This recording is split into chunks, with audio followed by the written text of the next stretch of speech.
Hello, BookTube, and welcome back to the library tour of Doom, where I take you through all the books I've ever owned, all the books I currently own, and all the books I'm going to own in the future, one book at a time.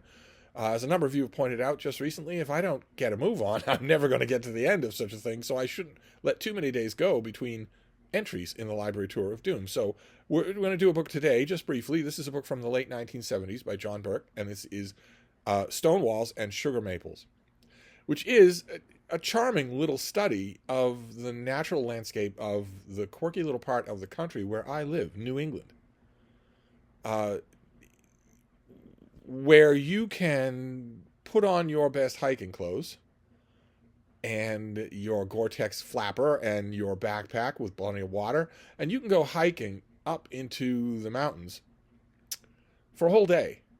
So you're hiking for 9 hours straight. You're going to make a tent somewhere along the way and overnight. You're hiking for 9 hours up in the wilderness in Connecticut or Pennsylvania or even Western Massachusetts. And at the end of that 9 hours, after hiking through the forest, not a trail, you encounter a stone wall. A stone wall snaking its way over the undulating hillscape and ending at a random spot.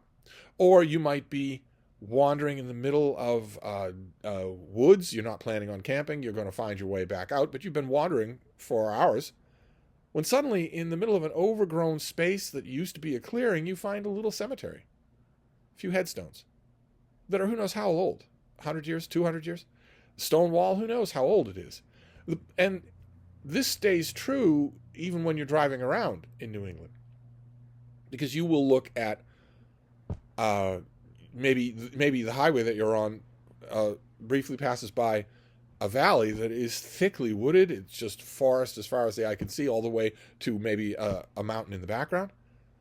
And none of those trees were there 100 years ago. You look at it and you think I'm looking at the forest primeval, but you're not.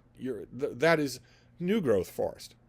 But then you can also find old growth forest. And winding through all of it are clear stone wall evidence that this landscape has changed radically just in the last few centuries.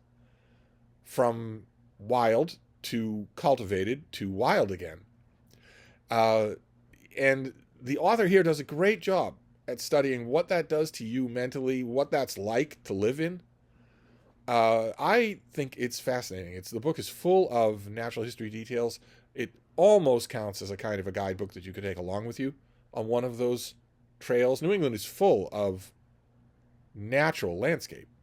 It's full of forests and valleys and a few, I hesitate to say mountains because there are some of you who know that get real mountains in the United States.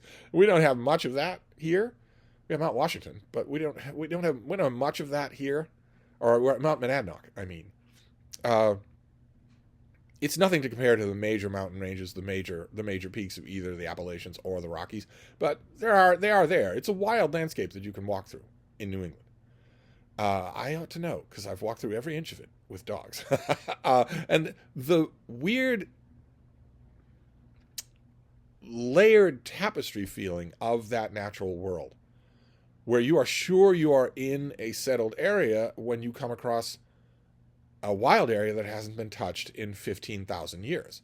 Or you're sure you're in a wild area when you come across one of those moss-grown stone walls that had to be carefully, painstakingly made from rocks pulled out of pastures. No one built stone walls for the fun of it. They pulled rocks out of pastures so that they could till the land. But there's no farms. The farms are long gone. They're the first to disappear. The stone walls stick around, and the weird feeling, the weird juxtaposition of walking around in the wilderness and finding one of those in the middle of the forest is captured perfectly in this book. What that means. And the author goes on to talk about what that means for ecological progress at the present moment. Of course, that's a long, long time ago. Now we have different ecological demands.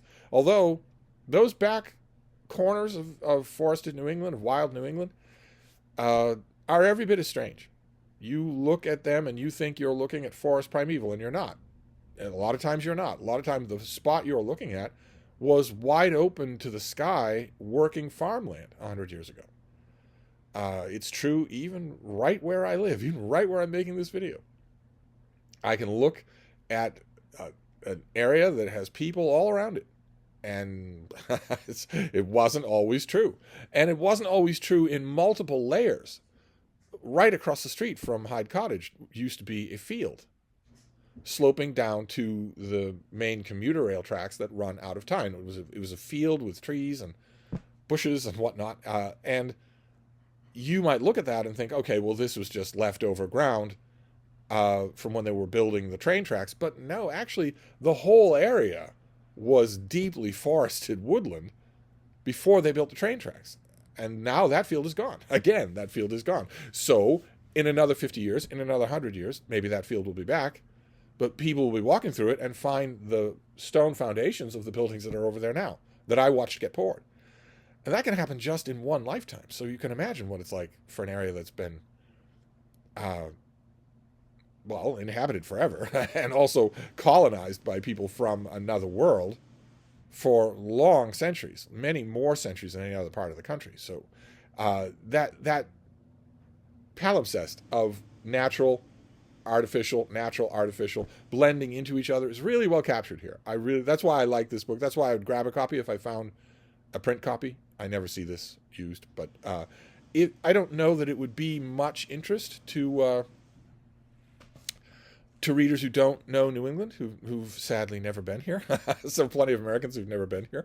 But if you are from New England, or if you live in New England, you will find it interesting, very much so.